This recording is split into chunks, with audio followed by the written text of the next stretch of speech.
Hi, everybody. It is 1:14 in the morning here on the 23rd of January, 2022. My name is Luke Thomas. I am one half of the hosts of Morning Kombat, and this is our UFC 270 post-fight show. It will just be me today, but of course you'll get all of the Brian Campbell you can wish for on Monday. All right, so if you are watching, please, if you would be so kind as to give this video a thumbs up, no matter who you are. And if you are new here, or if you've been around a few times and maybe you haven't clicked that button, now is a great time, a phenomenal time, nay, the best time to hit subscribe. Please subscribe to the channel. We do a show 3 times a week, plus a whole lot more, including these post-fight shows for big UFC pay-per-views. UFC 270 is in the books. We're going to get to the results, the analysis, your questions. I have a tweet up right now at L Thomas News. It's like this, but you can skip the U, the K, and the E. If you want to go there, you can check it out. And this is, of course, where you can follow me on Instagram. Okay? All right. Without further ado, let's talk about it. If you don't want spoilers, now's your time to go, because we gotta get this party started.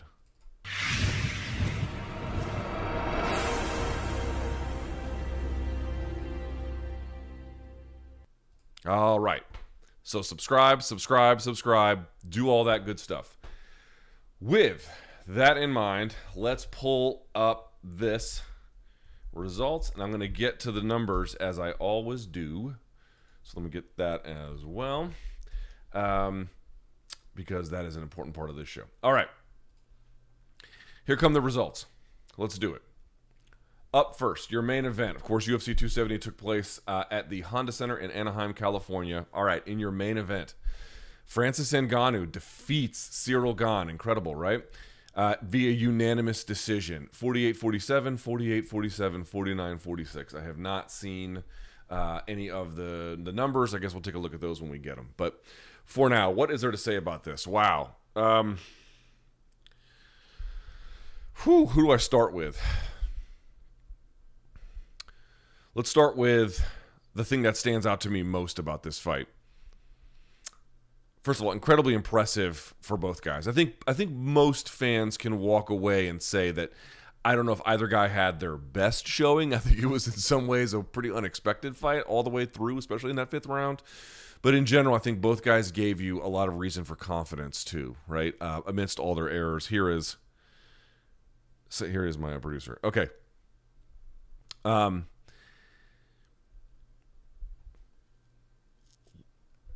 What an epic miscalculation by Ciryl Gane in the 5th round. Ciryl Gane, I spent a lot of time telling everybody, and I stand by it, and certainly, I think I'll explain the difference. I think also Ciryl Gane had a bit of a learning lesson here about some of his own deficiencies, perhaps related to fence wrestling. I think grappling in general. Obviously, he comes from striking. A lot of his striking is, you saw here today, right? Stick and move, either all the way in, he was clinching and wrapping, or he was all the way out, right? And that kind of a thing, which was smart. That's why he didn't do those roundhouse kicks. That can be, depending how you work it, but sometimes that can be a real mid-range kick. And I think, with Ngannou having an 84-inch reach, or 83, excuse me, you don't really want to play with that. But this is the point. On the feet, Ciryl Gane has, or Ciryl, however you pronounce it, has an extraordinarily high fight IQ. He just makes constant good decisions, right? And when he is the one kind of doing Muay Thai-ish wrestling along the fence line, he also looks like he just makes really good decisions, right? When it comes into his wheelhouse, he makes good decisions. And he is a good grappler. I think you saw that. He ran the pipe in the 5th round on the head outside single, which was great. That was textbook. He looked great doing that. So he does have some ability. But I think what showed up to me a little bit was there is a difference in the level of his decision-making as it relates to what to do on the feet versus what's the decision-making on the ground and what are the proper things to do in certain situations. Obviously, running the pipe and having to get on top in the 5th round is not a situation that Gane found himself in a lot. But I want to tell you a story. Now, I've often maintained this, always maintained this. I will forever maintain this. My training experience is merely as a hobbyist. I don't in any way wish to suggest that you just want to be very careful about being the Al Bundy who threw 4 touchdowns in high school and then using that as a reference point for professional athletes. However, what I will say is, and I think, if there's any question about this and anyone else who grapples, or perhaps you can ask your favorite grappler, I do believe that they will say that there is probably something to this. It is probably true that you will see a lot of really advanced grapplers get into situations, a lot of where they might stand, wrap an ankle, and then sit for some kind of leg entanglement, heel hook, whatever. That does happen pretty frequently, but there's a lot of different context to it. There can also be someone who is a little bit more of a beginner/intermediate grappler, and what they'll do is they might not know how to pass guard, or they might be tired and not want to pass guard. They might get a little bit lazy about passing guard. And if you find yourself in one of these situations, especially with another beginner to intermediate training partner, what will often happen is their feet will be loose, and so you can just kind of grab it and then sit. I one time got kind of smacked on the back of my head very lightly by an instructor being like, no. It's like, yes, there are people who of course can do that. You may be a sambist or again, really experienced leg blockers. They can work without having to pass. They've got all kinds of things, and you saw him use it.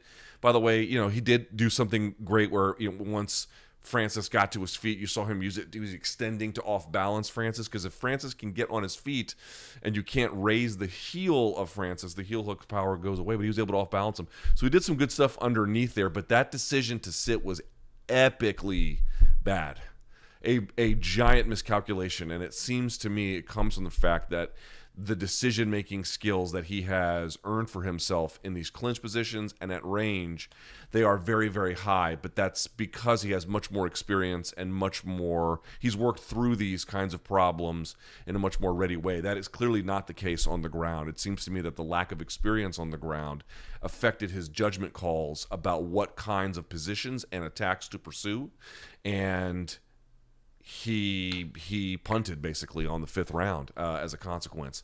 Now, I'm only bringing that up not to tell you that is the story of the fight. I do not think that is necessarily the story. It's the story of the 5th round for sure, and it's the story, I think, of what Ciryl Gane really got wrong. However, maybe the more important story is Francis Ngannou is really quite exceptional. He and his team are really quite exceptional. Let me also make sure I get a mea culpa here. I thought for sure Ciryl Gane was going to win this fight. I was pretty confident he was going to win this fight.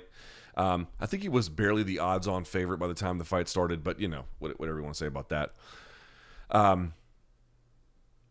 knew Francis was dangerous. I think we all knew Francis was dangerous. Did I believe that Francis could wait patiently, preserve enough cardio to win the fight with wrestling late? No, I didn't. Got it wrong. Didn't see it coming. Never discussed it. I think I will give credit to Brian Campbell. I think he was much more of an active believer in the wrestling of Francis. So credit where credit is due. I think Brian had more foresight about that certainly than I did. But I got to tell you, just got to be honest with you guys. I just didn't see it. I knew that, if he wanted to engage in that, let's say in the 2nd round, maybe early 3rd, that, I thought he could do something with it. But to be able to get taken down like that, and even though I thought Gane made a miscalculation to get on top, and then having his own sweep and reversal, well, I think it was a sweep is something where top goes to bottom or bottom goes to top using a guard. A reversal is when they don't. I need to go back and look to see if he used a guard to do it. But either way, getting on top like that, he continues to be full of surprises. His growth is beyond real at this point. I didn't think anybody could give Ciryl Gane a tough fight, much less a fight that looked like that, and he did, dude. He did. At 35 years of age, he is incredible. Dude. Go back and look at some of those things. That takedown was just insanely powerful. And, he's not out there mobile passing and all that kind of stuff. There wasn't a ton of ground and pound on top because, I think we all thought, well, if Francis could get on top and he's still got some cardio to do some wrestling, maybe he's going to have terrifying ground and pound. And I bet if he gets going, he does.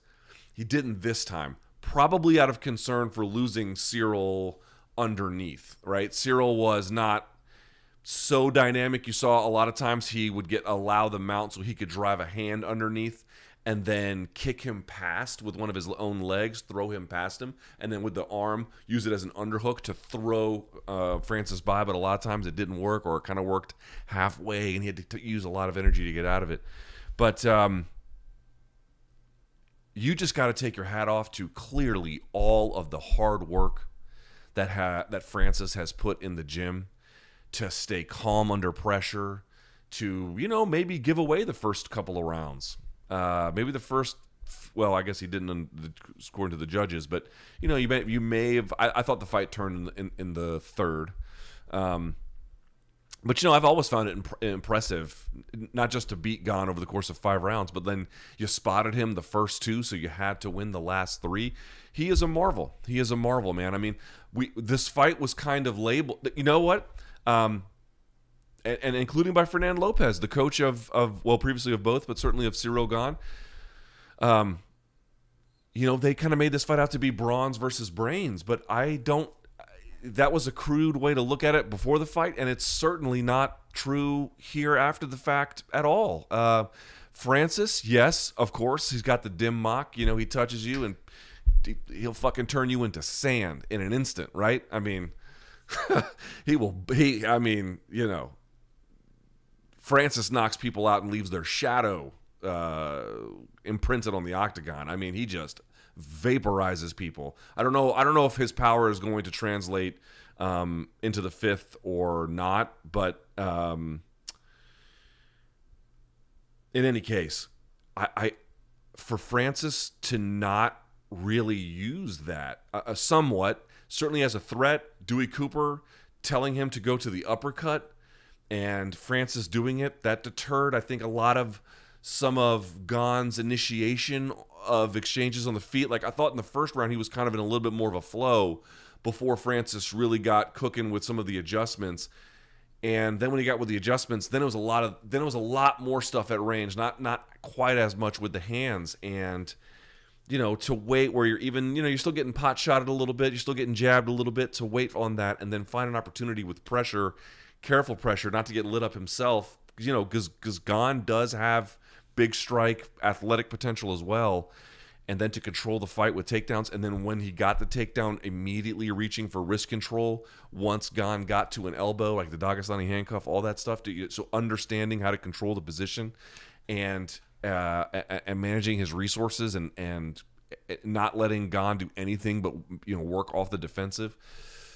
That's so impressive for a guy to be a 35 is not super old for heavyweight, but just as a person in life athletically, for someone to make these kinds of strides at this age, again, for heavyweight, I grant, not super old, but you even heard Francis tonight in the post-fight speech, like he's like, I don't have a whole lot of time left, not some kind of immediate departure, but not a whole lot of time. Now is the time to start making you can see now he's 35 years of age. You can see why he's thinking about these things, why this is important, why it's something he wants to do, why he needs to get paid, these big bucks. And to be this late in your athletic life and still, he's showing the kind of development that these guys show when they're, 28, and they fight to fight, and they're like, they're just way, way, way better. He didn't show it as much in the Rosenstrike fight, but that was during the pandemic, and it was all kind of strange. But in the Stipe Miocic rematch, and certainly in this one, dude, he knocked out Stipe Miocic and out wrestled Ciryl Gane in back-to-back fights. I mean, he is a marvel. He just continues to amaze me, and I didn't buy into the whole pre-fight thing, which we were discussing, about its brains versus brawn. I thought there was a little bit to it. I thought there was something to it, right? Because Ciryl isn't as terrifying as Francis, and Francis on the feet isn't quite as the smooth operator that Gane is. But it turned out that wasn't what made the difference in the end. Man, I got to tell you, if Curtis Blades can't beat Francis and Stipe Miocic can't beat Francis, DC's retired for now.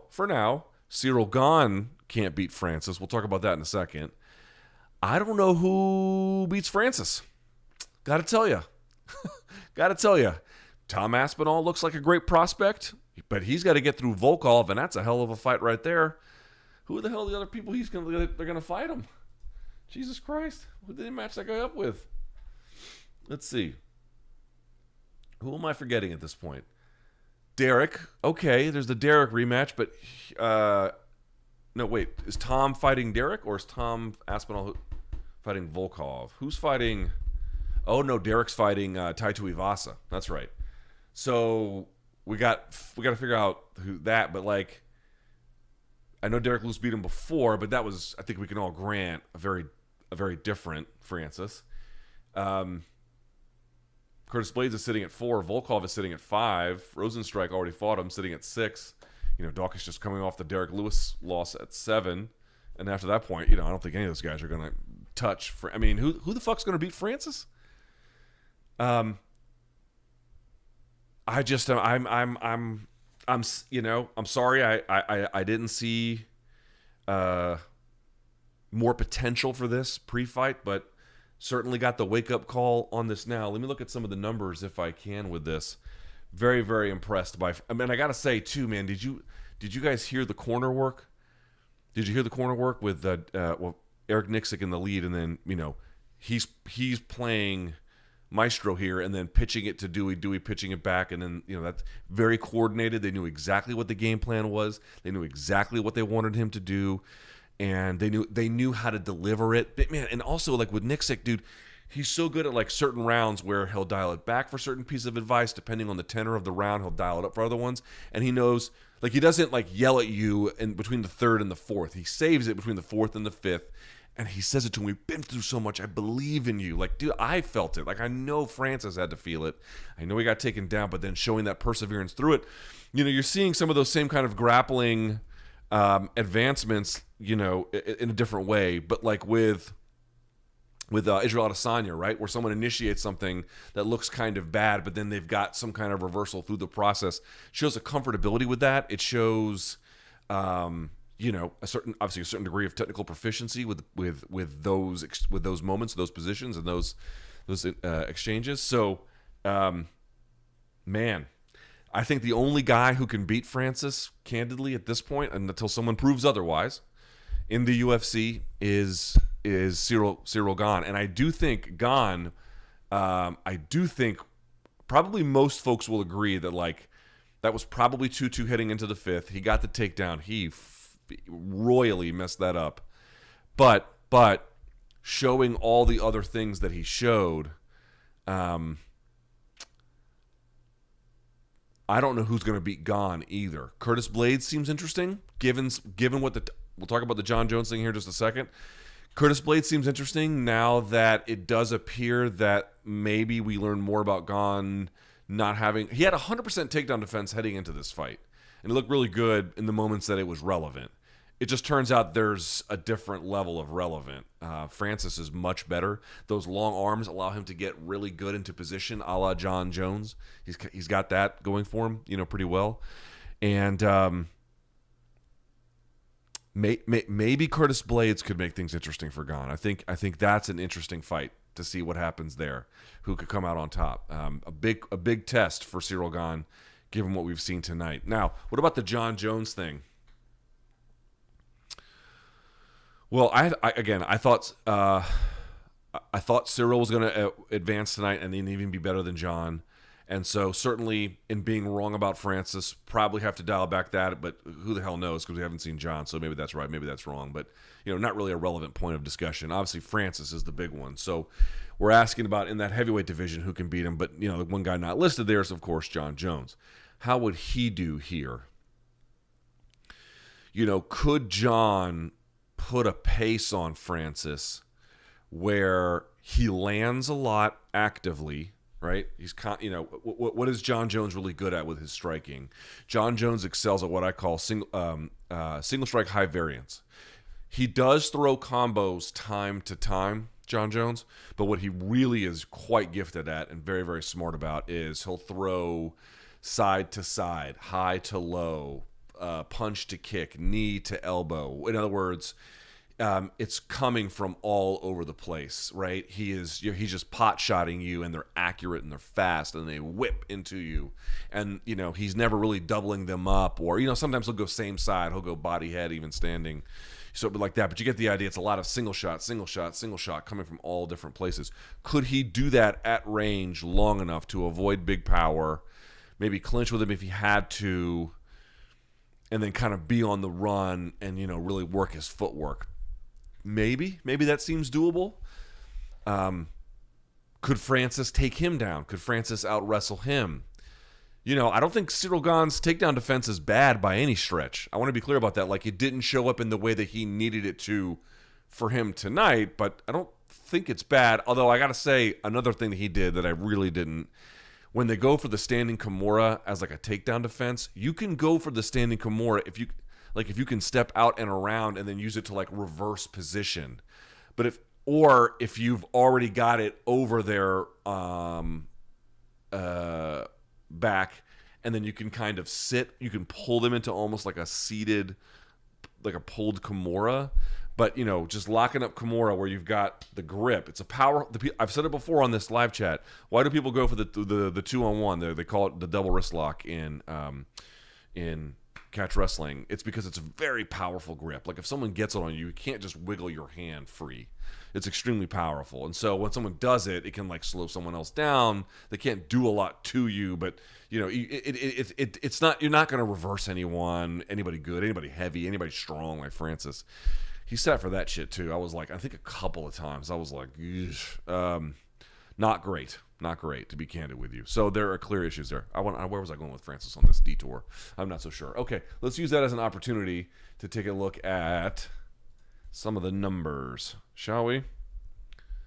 These are courtesy 3027, which used to be formerly known as Fight Metric. These are the official stats providers of the UFC. It should also be noted that the numbers you see on screen during the broadcast are routinely incorrect. So with that in mind, let's get the correct ones. Okay, wow. Francis Ngannou. He was numerically outstruck, but how many of those were like the slapping things that don't really count? So these numbers, we should be very careful about them. We should always be careful about numbers, but I'm going to extra caution you this time. 63 of 91 for Gane, 43 of 104 for Francis. Francis actually was busier and got 4 of 5 takedowns. Can you believe that? Amazing. Wow, man. If you'd have showed me that part of the stat line, like if someone from the future was like, hey, look at the stat line, I'd been like, okay, 43 punches. Like, if you told me it was going to go 5 rounds, you could imagine a case where Ciryl Gane wins going 5 rounds. That's at least plausible, right? If you had showed me in the stat line, okay, I'm looking at it, 0 knockdowns, okay, 43 of 104 significant strikes, okay, total strikes 71 of 139, okay, sub attempts 0, reversals 1, that's interesting, control time 8 minutes and 29 seconds, that's interesting, takedowns 4 of 5 takedowns. I'm sorry, I just didn't see, totally wrong, didn't see it coming. You learn something new every time in this fight game. Every time. By the way, the judges on this one with their scores, I read the scores to you previously. Let me assign the names to them. Sal D'Amato had it 49-46. Ron McCarthy 48-47. Derek Clearly 48-47. Okay.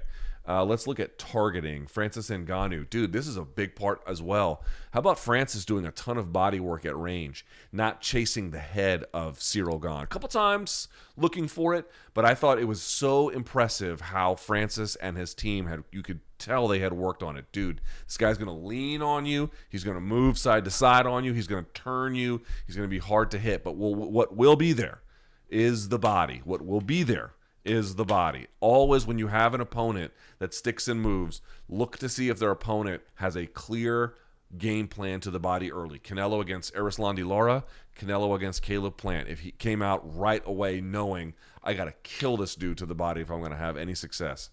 Because he's going to stick and move. Great job. Great. They did a great job. 20% to the head. 20%. Francis's most impressive knockouts all came. Like, let's look at Francis's knockouts, right? Who has he KO'd? Okay, in the UFC. He stopped Luis Henrique on the feet with punches to the head.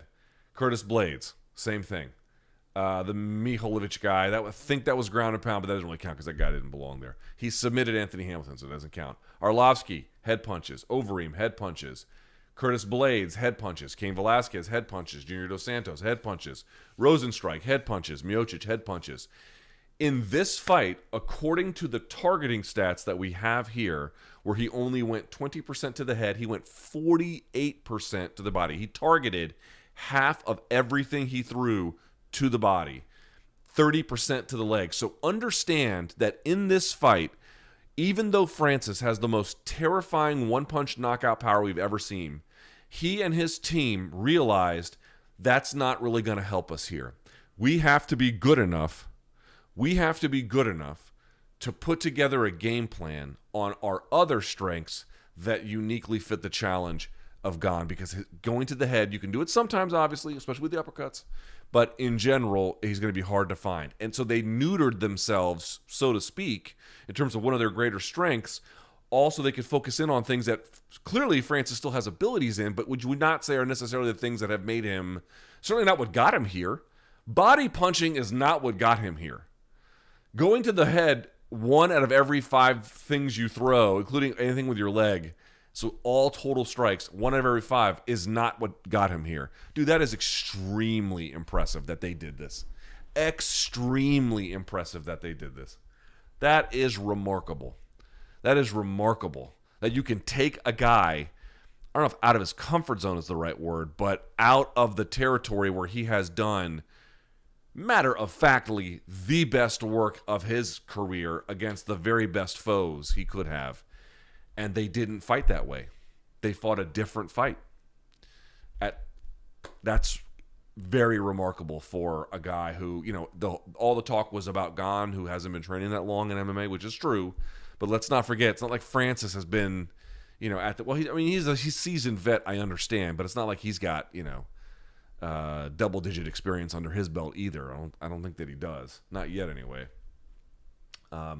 So that's just extremely impressive. And then I mentioned the control time as well. 8 minutes and 29 seconds for Francis. Dude, Francis was on top. Again, I was worried about the lack of ground and pound, but Gane did a really good job of, from half guard, sitting up, putting his head underneath Francis's, firing an underhook. And if you've ever been in one of those positions, even when, to the uninitiated, the person on top might look like they're in control. But I'll tell you, ask any grappler, who would you rather be? The person who is sitting on underneath, who is lower than the other person, but has the inside head position and the unhook, and even let's say a foot or two covering the inside space. You are always going to want to be that inside guy. Always, always, always. Because if you have an underhook in an inside position, you can stand, and then you can take him down, you can reverse him. There's just so much more you can do with it, even if the other person looks to be on top, right? And so I think that was negating a lot of what Francis wanted to do. But that is, dude, I'm blown away by that, man. I'm very, very, very impressed by that, man. Herb Dean, by the way, I thought he missed maybe one of the low blows or eye poke or something. I think it was a low blow that Gane was complaining of. Maybe Herb missed it, but in general was kind of invisible in this fight, which is what you wanted. That's what you want, right? You don't want the referees to be involved in this kind of thing at all. So, man, I got to tell you, that is easily the best performance of Francis's career. And you're going to say, oh no, the Overeem knockout is better, or pick something else, I don't know, Velasquez or Arlovsky or whatever. His highlight reel is incredible. How about this? How about Francis? How about Francis breaking the resume review curse?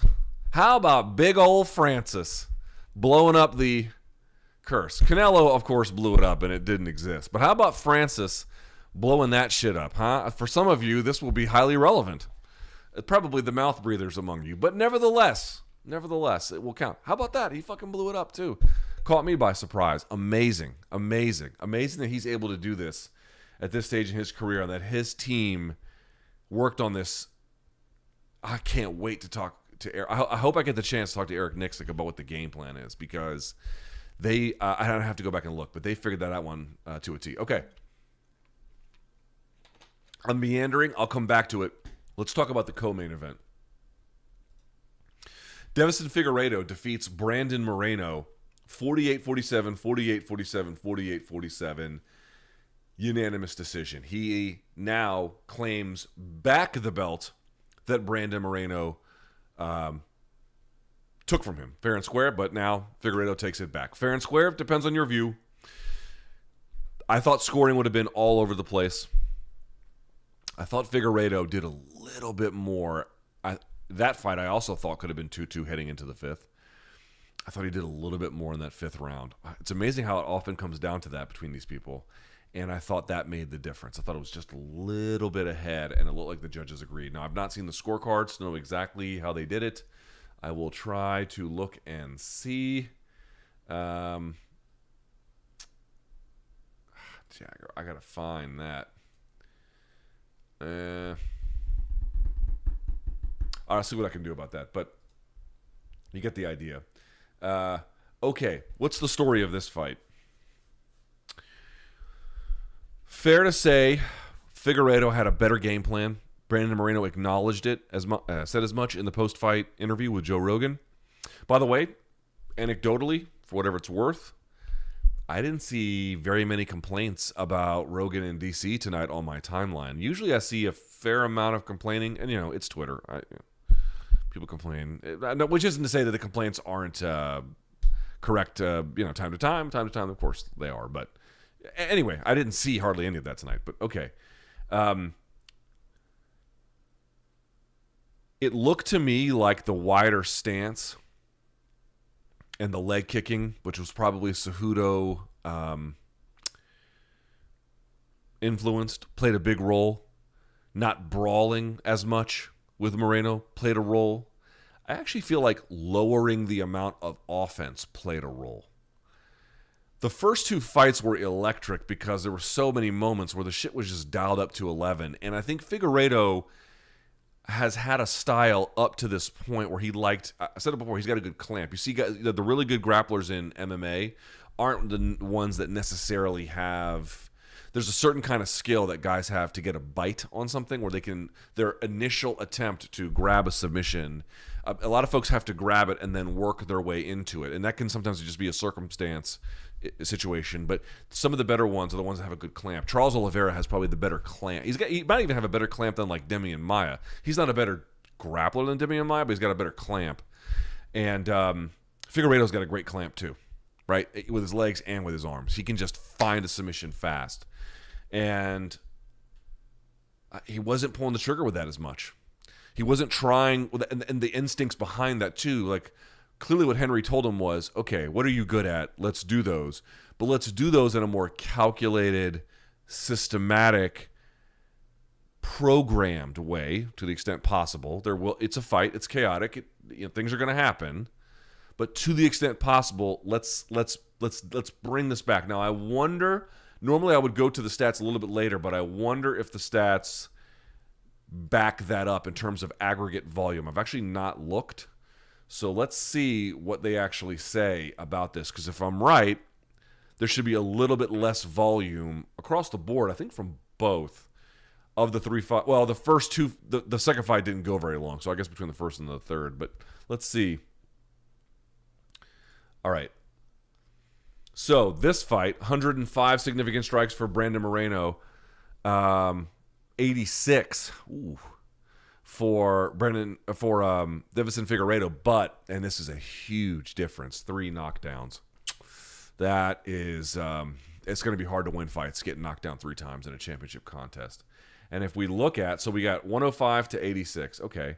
So if we look at their first fight, 132 to 137. So about another round's worth of volume, basically, even more. And what was the average output in the second round of the first fight? Or, excuse me, the second fight.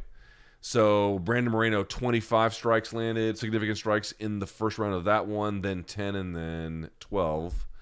Let's see in this one, how did he do? 10, 28 in the second, okay. 26 in the third. Those are good numbers. Gets back down to earth a little bit in the volume was high, so that doesn't count. No, so that's not the issue on that side. But from the second fight, but relative to the first one, significantly less overall volume. Okay, I'll come back to the stats here in just a minute. So it didn't so much pair out for the second. Well, the second one and the third one were more alike, I guess, but it certainly was a difference between the first and the third. Neither here nor there. Clearly, Figueiredo had great leg kicks. Brandon Moreno, I think, was a little bit surprised by him. And Brandon Moreno had an interesting game plan that I thought was really well situated for their first fight, which was he was going to play a counterfighting role, sometimes counterfighting even through pressure, but counterfighting just the same. But the two were related. The counterfighting with high activity allowed him to land and then push Figueiredo backwards. But without there being much activity here, he couldn't land as much, which means the pressure game was it did work at times, but it was inconsistent, where there were sometimes they were just kind of facing off in front of each other, and he couldn't get that part that really slows down and minimizes Figueiredo on the feet going as a consequence. That's really smart by Henry Cejudo and the team. Smart to dial him back a little bit. Not a whole lot. They didn't turn him into a different fighter altogether, but they made him a much more focused fighter. He wasn't throwing garbage out there and chasing these scrambles like squirrels. His team anyway, tried to get him to avoid that this time, and it paid huge dividends. So he had a better outside game. He's not going so crazy. Let me look at some of his targeting on this one as well. So this is targeting for Deiveson Figueiredo. He targeted the leg 31% of the time in this one. What about the second fight? He targeted the leg 16% in that one. Wow. And in the first one, you got to be shitting me. 7%. 7% in the first one, he targeted the leg, Deiveson Figueiredo. 7%, 87% to the head. Okay? So 87 and 7 were the numbers there for head and leg for Deiveson Figueiredo. And this time it was 46 and 31. Much better distribution of targets. Much more and I think it doesn't need to be this balanced for every opponent. But for this one, nice balance of different kinds. 46% to the head, 22% to the body, 31% to the leg. So he ratcheted up the pot shotting. That was hard pot shotting, but pot shotting at distance. He didn't chase the firefight. He didn't chase the scrambles when he could avoid it. There was a couple times where, Brandon took it to him and had some success with it. What rounds were those? I have to go back and look. Let's see here. Moreno got a takedown in the 5th, certainly. But that was a hell of an effort from the Brazilian there. That really was so smart of him. And you got to give credit to the team, man. They did it all right. His weight cut was phenomenal. He looked great at 124 on the scales. Sucked out, of course. It's a big weight cut. It's not nothing, but it was handled expertly. Dude, you can just see the difference. Dude, look at the camp for that. Not to say that Gane doesn't have this, or not to say that Moreno doesn't have this. That's not in any way what I am saying. But I am saying, just look at the winning corners here, dude. Everyone's got a role. Everyone understands it. There's a hierarchy there.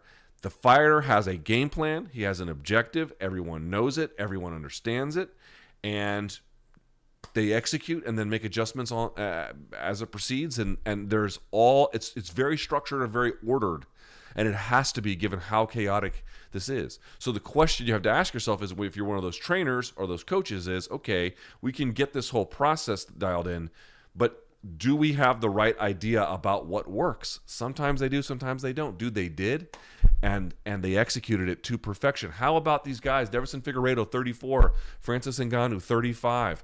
Getting with the right people. And again, not to say that the people they were with before didn't level them up, because they did. Everyone plays a journey in the development of a martial artist and a fighter from nothing to their highest heights. Everyone plays a role. But, turning that corner for what they needed at that time in their career, what can you say about what that was? Phenomenal. Didn't work out for Zhang Weili, but even she looked to have a better game plan, and that was smart, man. That was really, really, really smart. Take away the legs. Don't brawl. I will say this about Brandon Moreno. You know what stood out to me about him that I thought was impressive? Because I was going to say go for the takedown with Deiveson Figueiredo, and they did. They went after 11 takedowns. He attempted 3 in the first, 4 in the second, but, and I'll explain why I think this turns, just 1 in the third, 1 in the fourth, and then he attempted 2 in the fifth. The 2 in the fifth, to me, looked like he was just putting in the effort to win. But I will tell you what the story was. The one thing about Brandon Moreno that I really thought was good here, the problem was because Figueiredo dialed it back, he just stood around too long waiting, not doing anything. If I'm waiting for someone to throw, famously, if you watch I think it was the last fight on Rico Rodriguez's contract. Rico Rodriguez, for folks who don't know, Tim Sylvia beat him to get the title, but Rico Rodriguez back in the day was considered like the future of what heavyweight fighting could be, and blah, blah, blah, and was really impressive and athletic and could wrestle and could strike and do everything else. And but eventually kind of washed out of the UFC, and his last fight was with Pedro Hizzo, and both of them were counter strikers. And for 3 rounds, they fucking look at each other. It's the most unbelievable, bizarre shit you've ever seen. You're like, dudes, because Pedro Hizzo was a violent finisher, and Rico Rodriguez is, I think that wasn't peak, but they just stood there in front. So for Brandon Moreno, he just stood around too long, just kind of waiting. But. One of the things Figueiredo did that worked early that Moreno took away from him was a lot of times he was going way out, leg, calf kick, circle, constantly turning Moreno. Did you guys notice that? Always making him turn. And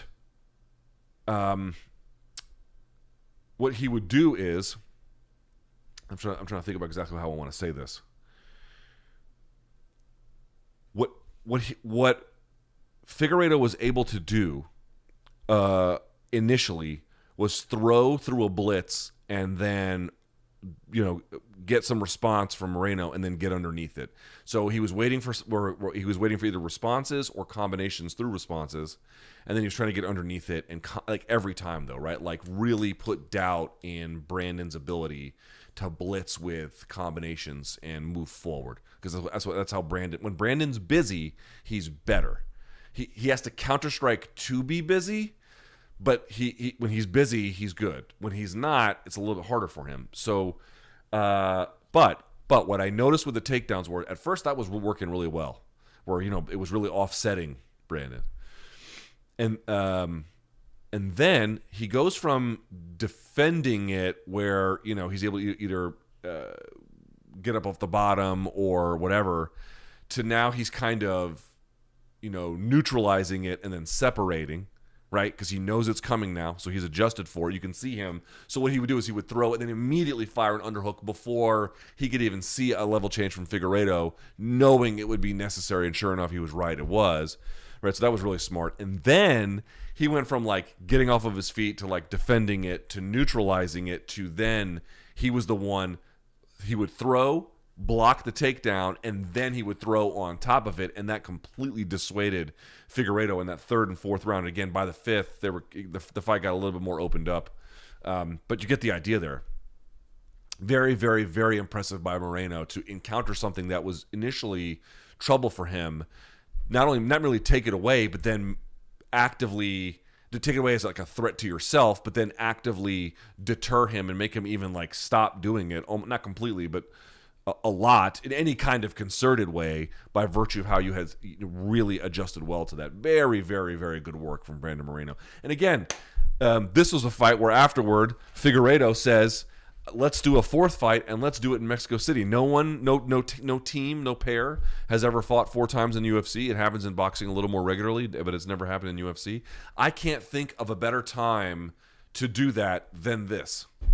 This is these two guys are built for each other, and I think my friend RJ Clifford, who works for SiriusXM and I think UFC as well, he tweeted like, okay, these guys have fought 3 times, and I'm really not sure who the better fighter is. I still kind of feel like Moreno's the better fighter. He's certainly the better fighter in the firefight. That's true. But it still remains to be seen. Figueiredo had a better game plan tonight. Of the two, he did. It was better. It was smarter. He knew that they worked in a way where one was kind of waiting on the other. So how do I turn the spigot off and then just blast him, when I want to. That was rather than having a fire hose, they put the thing at the end of the fire hose where you now can pull the trigger on it and spray it in a coordinated way. There's your analogy. That's a very dad analogy. But, I'm fucking 42. What do I have to hide? People don't think I'm cool. They never have. They never will. It's okay. I don't mind. All right. If you're watching this, thumbs up on the video. Hit subscribe. Please hit subscribe. Hit subscribe. Hit subscribe. You hear me saying this to you. I need you to do it.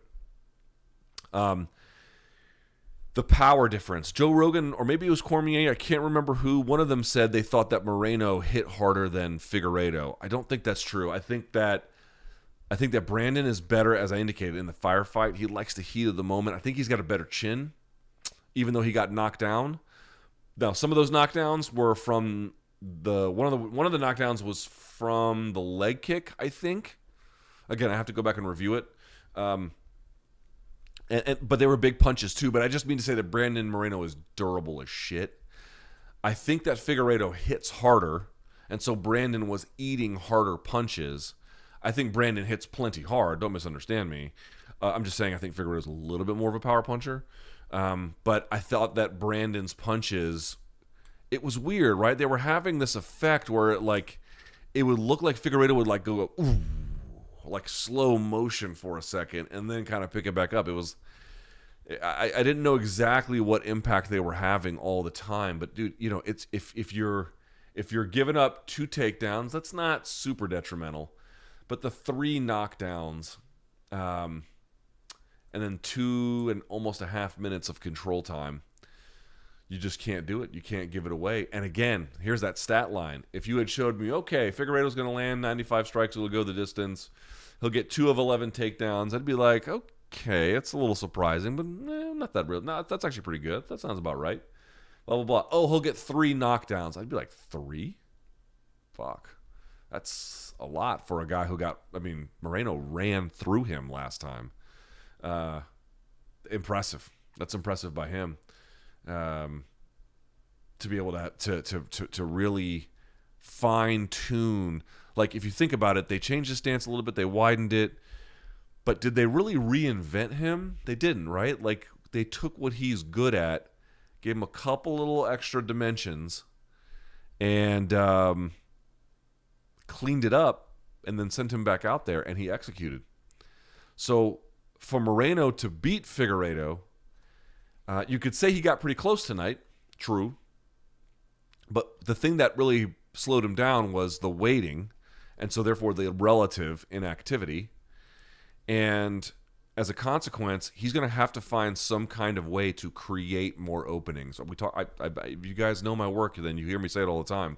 There is going to be a difference between fighters who take advantage of openings, which is, by the way, no small feat. Like, it's still important, perhaps the most important given the regularity of it. But there's a difference between that and then somebody who can create openings, right? That there's nothing going on that was going for them, and then they can do things that now make openings appear and then take advantage of them.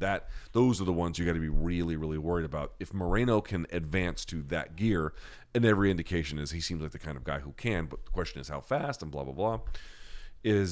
That's the missing piece of his. I'm not saying okay. I almost said that's the missing piece. That's a missing piece of his game, but perhaps one of the more important ones. Because he doesn't have to do things that he doesn't like. Not all the time. He doesn't have to change who he is anyway. But if you're gonna wait on offense, your best work is contingent upon your opponent's activity the predominant amount of the time. If your opponent clearly deprives you of that, you are going to be swimming upstream at that point. You need to create your own downstream, where I can just look at you, move in a certain way, feint a certain way, throw a certain thing, whatever I have to do to get you to be open, and then attack. If Moreno can do that, and he can do that to some degree, but if he can really lean into that, he can be something pretty impressive. So that was really the issue there. By the way, I gotta say, like, that gave me vibes. And was that the Honda Center? I forget where Cain Velasquez beat Brock Lesnar, but I think that was the Honda Center. I could be wrong. If it is, dead wrong me or whatever. But I remember when Cain you go to most MMA shows. This is changing a little bit now, but like back in the aughts, dude, it was like 98% just normal American white people. It was very few of anybody else. That's changing a little bit now. But I distinctly recall, I'm not saying it pejoratively, I'm just saying that's just who's there. That's just who's there. That was just who was there. Obviously a lot of Brazilians and shit like that too. But, okay.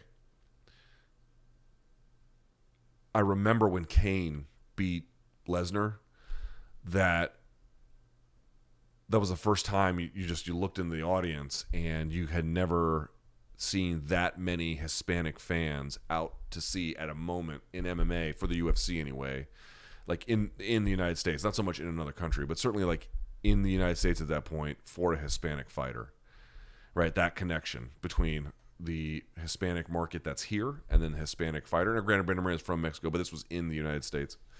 And that it reminded me of that. Now, he didn't obviously give them what they want in the end. Some people might think he won. Up to you to decide that. But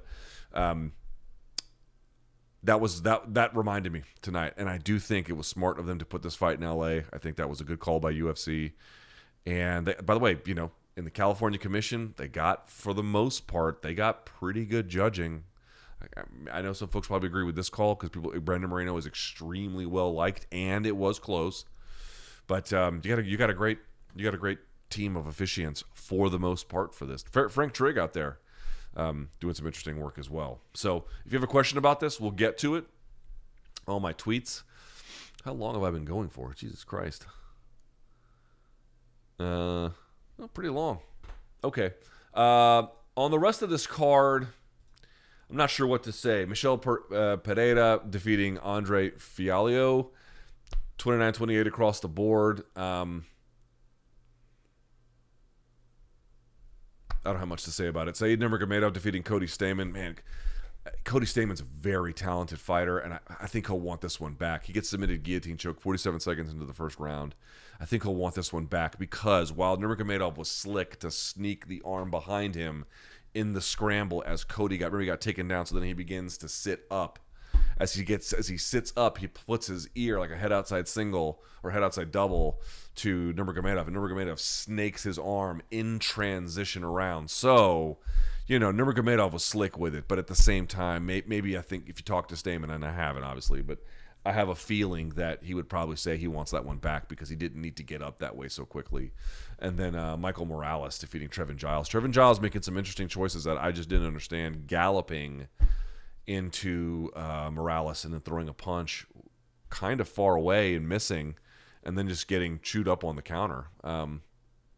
Michael Morales didn't even look. He looks down when he throws. Go back and look at the footage. He actually looks down before he throws. It landed, and it landed hard, but he didn't. He actually was blind when he threw it. So, but we'll talk about some of that stuff on maybe extra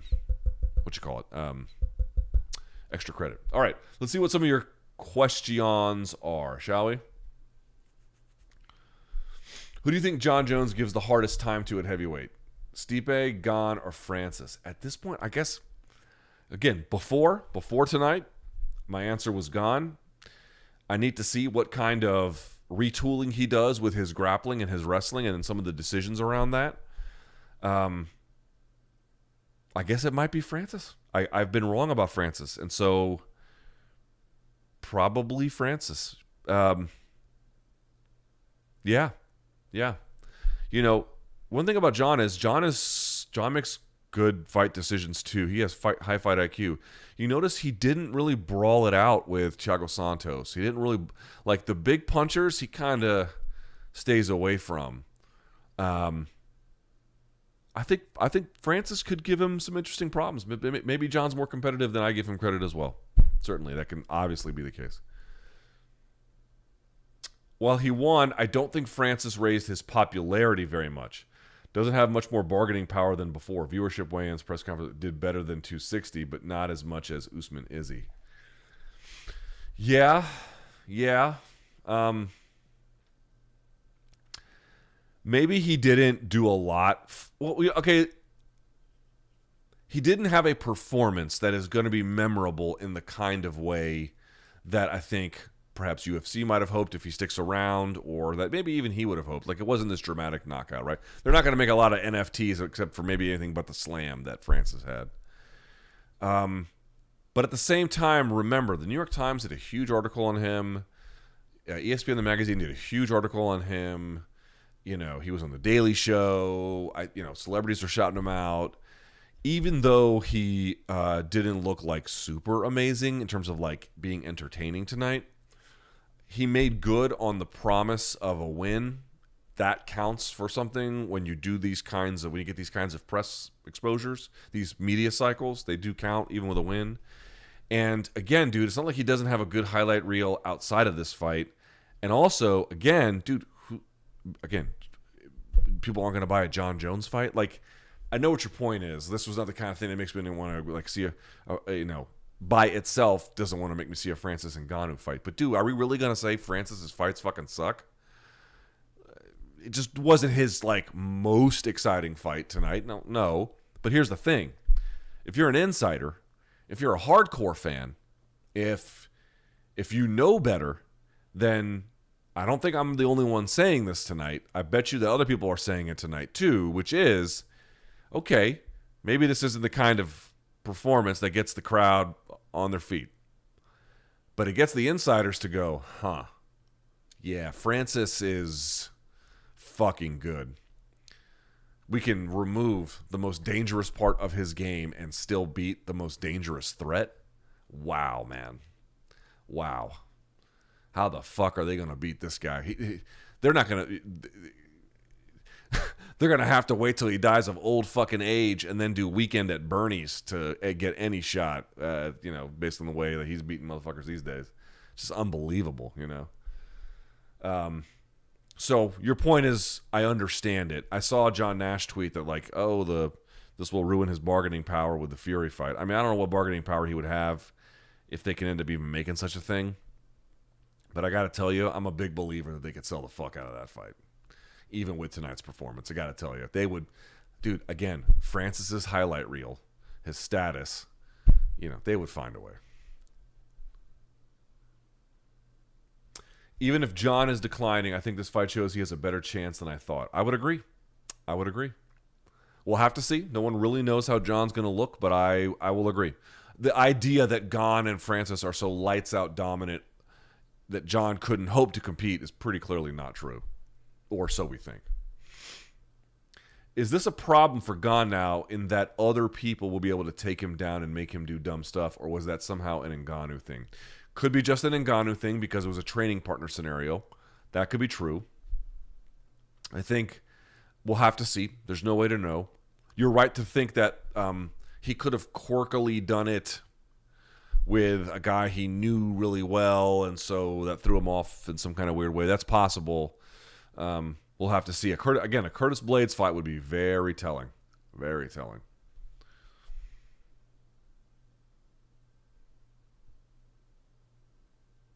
Luke, how do you feel about Ngannou being given the fifth on the basis of half a round of control and no damage? That's the other part, too. It's like, what do they reward? You see, Gane got the takedown and then sat for a submission and applied it. I saw one, maybe two decent applications of it where he was kind of cranking. What was weird to me was that he never reaped the knee. It was almost like when he was going for the heel hook, he was going by like, certain tournament grappling rules where you're not like IBJJF rules or whatever the fuck for like no-gi grappling, where you're not allowed to reap the knee. But you can reap the knee in MMA. Like, you can absolutely do it. And he like wasn't doing that. No, he was doing a different kind of heel hook that wouldn't have. I think he would have to switch his grip. I have to go back and see what he did in the transition. It's all a bit of a blur. But anyway, dude, why the fuck did he sit? I mean, what a epic miscalculation. Anyway, we'll have to see what the fuck he does next time. Let me look at the numbers for the fifth round. So this is the fifth round in numbers. And again, numerically, let's see what it says. So they're going to give Ciryl Gane 7 of 12 strike, strikes. Francis just 5 of 13. That's interesting. So Ciryl Gane landed 2 more in that round. But Francis attempted 13 and is credited with a reversal. It's close. It's close, dude. That's what I mean. Like, this is why Ciryl sitting to that thing. It's like, okay, I guess you get the submission there. The attempt is like an attempt to, advance the fight, but it was not a very tight heel hook, and it was not like, I mean, it was okay. It wasn't like terrible, but seen better. I don't know what the hell he was thinking. I really don't know what the fuck he was thinking. All right, let's get back to some of your questions here. Any thoughts on Dana not putting the belt on Francis and skipping the post-fight press conference? Before we jump to conclusions, we should maybe hear what there might be something going on. Not so much with these two, like behind the scenes, some issue at T-Mobile or not T-Mobile, Honda Center, or maybe he has some personal emergency. Like, it doesn't look great, but we don't know. We should admit that we don't know.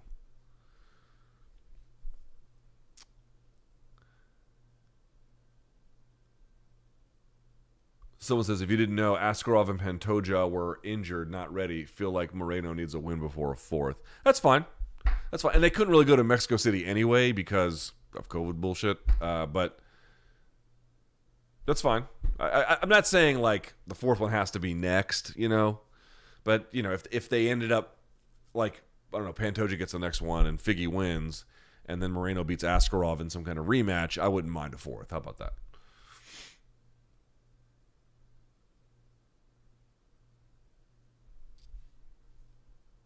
Someone says, feels like most people only remembered that Moreno-Figgy won was a draw, not the fact that if not for the point deduction in that fight, Figgy would have won it by unanimous decision. Yes, but that fight is pretty different than the third fight. So, and certainly different than the second fight. But I mean, even if you want to compare the 2 5-rounders, there's this major strategic shift, which we've been talking about, that just makes them very different experiences. Is it possible the heel hook didn't work because Francis's knee was already blown out? LOL. Maybe. Honestly, that's funny you bring that up. Maybe. Do you think that Francis won the 5th round despite Ciryl having success on the feet and going for a sub? Yeah, we kind of been over this one. I know Francis won anyways, but to me it looked like he had multiple opportunities for the Von Flue choke with Gane's arm wrapped around the back of the head. However, Francis continually moves the arm off. Do you think he didn't know about it or just chose to keep the control? No, dude, let me explain something to you. When you're a big, strong guy like that, the first fucking thing they teach you at jiu-jitsu is head and arm triangles. It's the first fucking thing. I mean, you might learn guillotines first. You might learn rear naked chokes first. But I guarantee if you're above 250 pounds, every fucking instructor on earth will come up to you and be like, hey, big fella, especially if you're new, let's work on that head and arm triangle. And, it's such a power move. You go back and look at the head and arm triangle that Brock Lesnar hit on Shane Carwin. From a technical application, it's not well applied. Like, that's not a textbook head and arm triangle by a million miles. And Shane Carwin, had lactic acidosis or whatever the fuck was ailing him. Fair enough. But still, the point is that you can, with that position in MMA, it is often possible to just fucking He-Man it. You can He-Man that position. Von Flue would be a little bit different. Von Flue requires you would have to wrap and then trap his arm with your own grip. Head and arm triangle, you would not have to do that. But the point being is, one of the problems with being a big man and going for a head and arm triangle is it actually can be a pretty technical position. There's a few different ways that I've seen it taught to be finished. I had one instructor show us that you can actually kind of put your chest on the back of their arm and kind of like rise up into it, and that's a one way. A lot of other guys will then twist, is another one you can do to kind of finish it, walk away from it. There's a lot of things you can do, but the point being is a lot of times big guys will put a lot of energy into it, right? They'll fucking, you can get it, but in the 5th round of an MMA fight with an opponent like Ciryl Gane, and granted there was other opportunities, but I can understand why he might be apprehensive about that. He absolutely knows how to do a head and arm triangle. I think he chose not to, and probably wisely.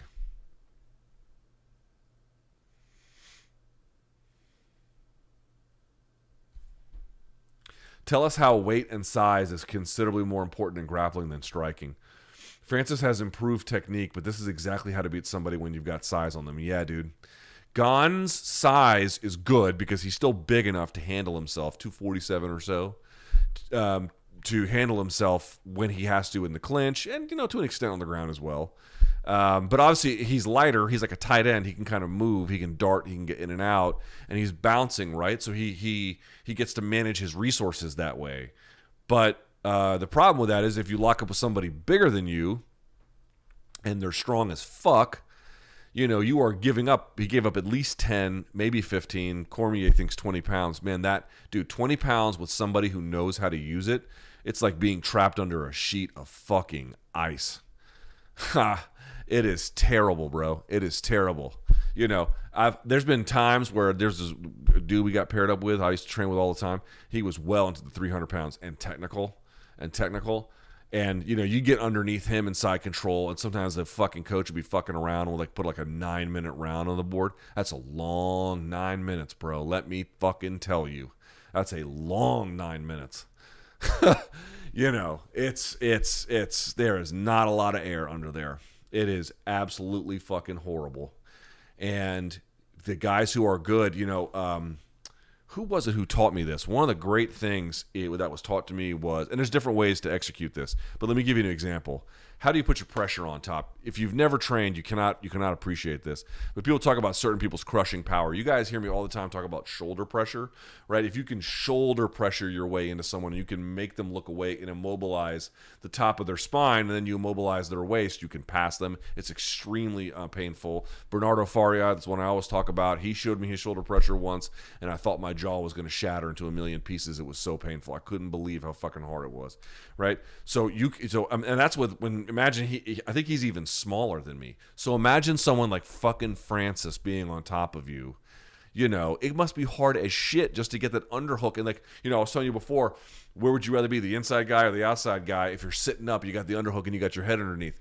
But those guys can lean on you and then they can break your spine down so you don't have that pressure to keep up, and it's heavy and it fucking sucks. But the thing that someone showed me one time, if you've never trained, you can't appreciate this. You can try it if you go to the gym the next time. Get a medicine ball, put your hands behind your back, start on your knees to first, put your chest on top of the medicine ball, and then try with your hands behind your back, using your feet, walk around the medicine ball, and then change directions, like dynamically move around it.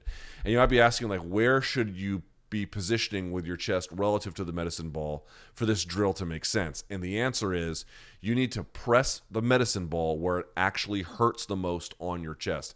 This is actually I won't say a super painful drill, but it is an uncomfortable drill. It hurts because that position, while it is quite painful to you to do that drill, that is exactly the sweet spot where you are driving maximum force down on top of them. And it takes time to get the feel for that. Where exactly do you go? Where do your grips need to be? Where do I like to grip? Some people like to take their middle finger, go underneath someone's neck, and then grab the armpit of the other guy and then pull that to them. All these things you got to figure out for you to do. But if you can get someone heavy who has done that work and is just a top control guy, shit, bro. You better call the excavation crew.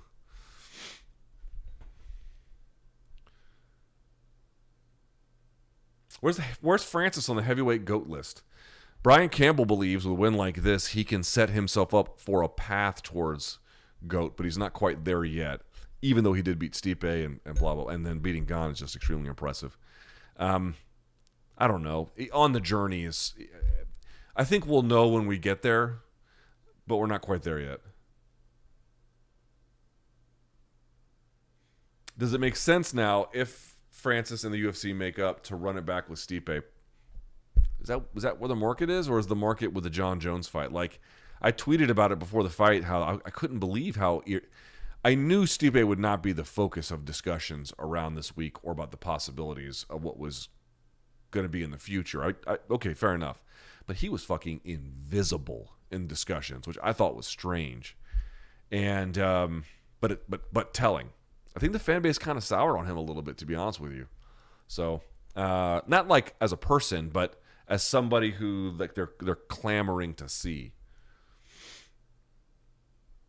Does anyone want to watch the next Ciryl Gane fight? This wasn't his most dynamic offensive display, but he's got some good ones. Should Gane's leg kicks, where he had zero power in them, count for anything? They count for Gane in the sense that he is setting things up with them. He's doing them to elicit either a reaction or to set something else up. So for him, they have value. Is what you're saying is, should the judges weigh those heavily as a strike that does damage? No.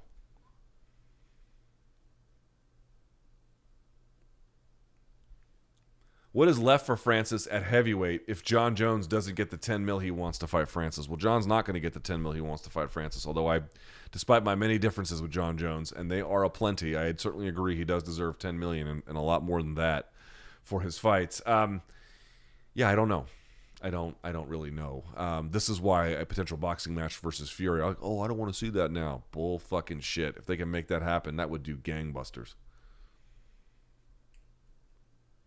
How similar is Gane's run to the title and defeat compared to Ngannou's loss to Miocic in terms of rookie mistakes and improvements in a potential rematch? I would say Gane is much further along in terms of overall fighter development, but the narrative parallels certainly appear to be there in some kind of fashion. And the one thing I will say, though, is Francis stumbled a little bit against Derek Lewis, but the larger story is quite clear. He has righted the ship and really revolutionized himself. I think Ciryl Gane doesn't need a revolution, but he does need an evolution. And so we'll see if he can get that. Would the results have been different if Francis did not have a torn ACL? Meaning, would he have KO'd Gane? He maybe because he would have pursued more. Hard to say. A lot of questions about John Jones. Is it eerie how Gane looked lost on the ground like Francis did in the first fight? Again, dude, Gane did not look nearly as lost on the ground as Francis did. He looked lost on the ground in a similar way, relatively speaking. Gane is way ahead. Even as bad, that's how bad it was for Francis at the time. He was well out of his depth. Gane's got already more tools than that, but he has some stuff to work on for sure. Yeah, more questions like, does John Jones have more confidence? He probably does. It's hard to know. But again, the one thing I'll just maintain with John Jones is he did leave light heavyweight as at the moment that I believe the division was catching up and then about ready to pass him. I do believe that. Maybe they'd still be kind of nipping at his heels a little bit, but first of all, I thought Dominic Reyes beat him. I thought Dominic Reyes beat him fair and square, quite honestly. I thought Texas really fucked that up for Dominic. Now, obviously, Dominic then lost to Jan, and then Jan, blah, blah, blah. We get the story, and, do I think John could beat Glover Teixeira? Yes, of course I do. But, and he already has. But I kind of thought the division was catching up with him. And so the move, I thought, was smart on John's part because, in general, heavyweight won't be as difficult as light heavyweight in certain athletic respects. I don't think the division is as good. However, you got these two guys at the top, and so that's where it gets kind of complicated and interesting. John says he wants to come in at 270. The guys John's got in his corners, like, Brendan Gibson, great striking coach, but I got to tell you, Stan Efferdine, the Rhino, dude, Stan Efferdine's a fucking beast. I have a very high opinion of Stan Efferdine. I think he is, smart. I think he is one of the guys who really understands what works in the gym, what athletes need, how to correct that for them. Like, he's got good people around him, man. So we'll see.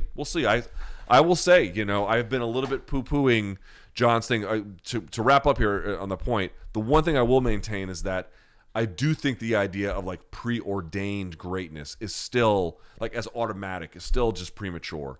I still think it is very much worth being let's see what the John Jones heavyweight experiment looks like. But fair enough. some of the concerns about what we think we might have or what we were going to encounter upon his return, some of those concerns appear maybe a little bit unfounded.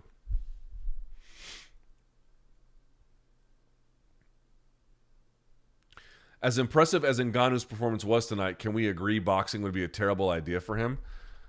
Well, if he had KO'd Ciryl in the first round, would he have had any better of a chance against Tyson Fury? Dude, Tyson Fury would do terrible things to him. I actually walk away with this having a better feeling about his boxing because he at least was able to be disciplined about targeting.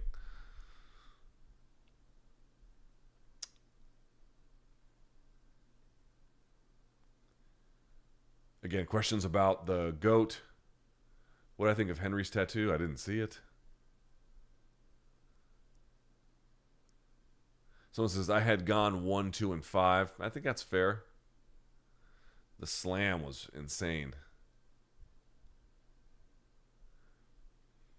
Someone says, Gane should have got that decision. Francis was basically laying on top of Gane.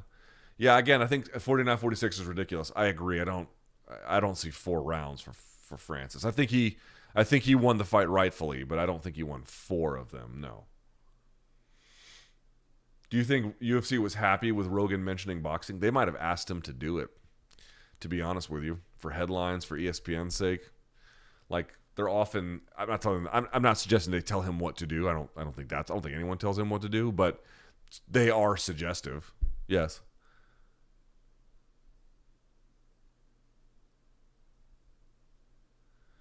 Ariel said somebody from a Vegas area code texted this to Francis this morning. I'm pretty sure we all know who sent this.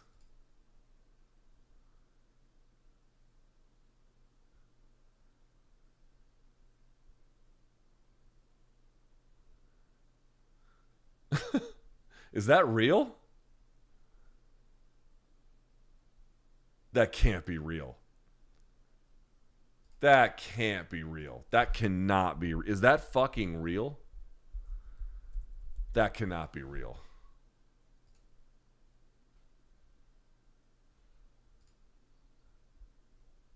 Holy shit, it is real.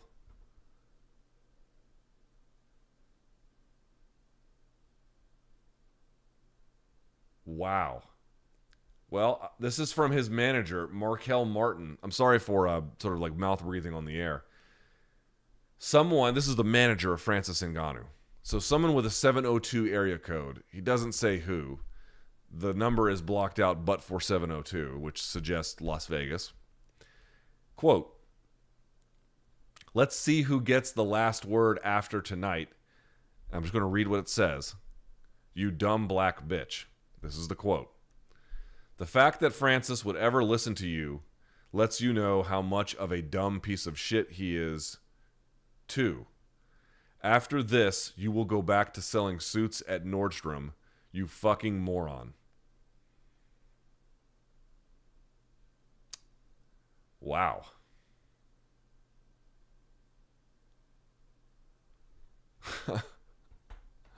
I don't know who sent that, but that is... Jesus. That is fucking terrible. Wow. Okay. Well, on that note, Jesus, that is awful. Thank you so much for watching. Thumbs up on this. There'll be a Morning Kombat on Monday.